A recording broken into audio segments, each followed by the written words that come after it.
হ্যাঁ তাহলে পারা যাবো ভাই।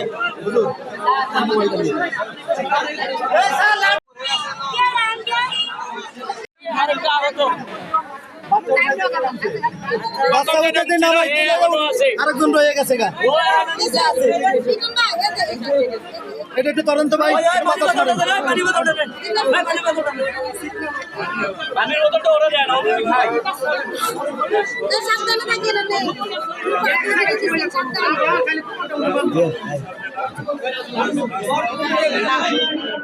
বাইন্দে নিচে নামাই দেন, বাইন্দে নিচে নামাই দেন।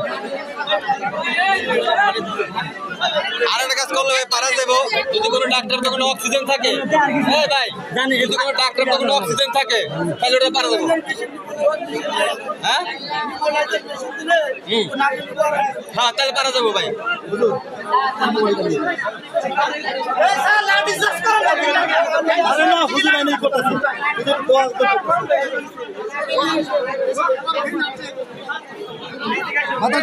বাতাস দে রে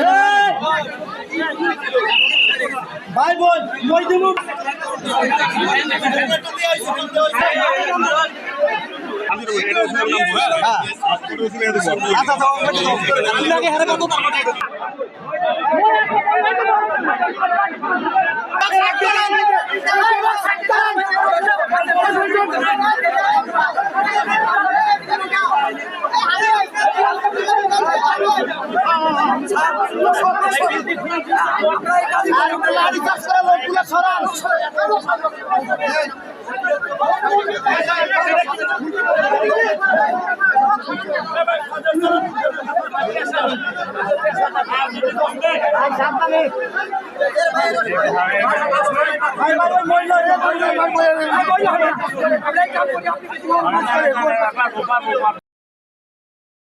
সর্বশেষ কূপে যে বাচ্চাটা পড়ছিল, এই বাচ্চাটাকে উদ্ধার করতে যে আবার আরেকজন হলো যে উদ্ধার করছে, সে আবার পরে উঠতে পারেনি।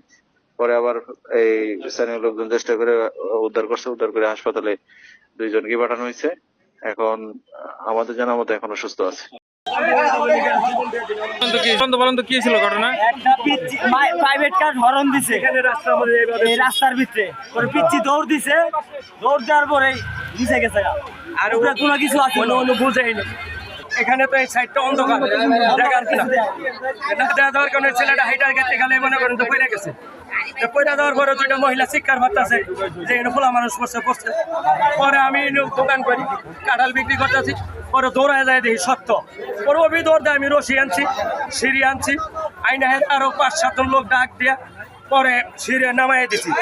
সিঁড়ি নামাই দেওয়ার পরে প্রথম যে লোকটা নামছে পরে মানে অনেক চেষ্টা করছে উঠানোর জন্য, পরে অর্ধেক পর্যন্ত ওইটা হেরে গেছে। এটা পয়রা যাওয়ার পর আবার দ্বিতীয়বার চেষ্টা করছি, তারপরেও উনি ফেল মারছে, পয়রা গেছে।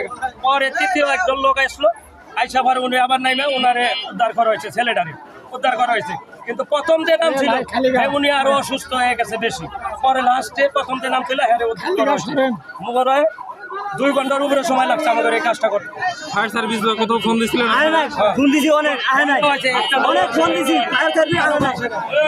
একটা লোক আসে নাই, এমনকি এই বাড়ি এলাও একটা লোক আসে নাই, একটা লোক আসে নাই।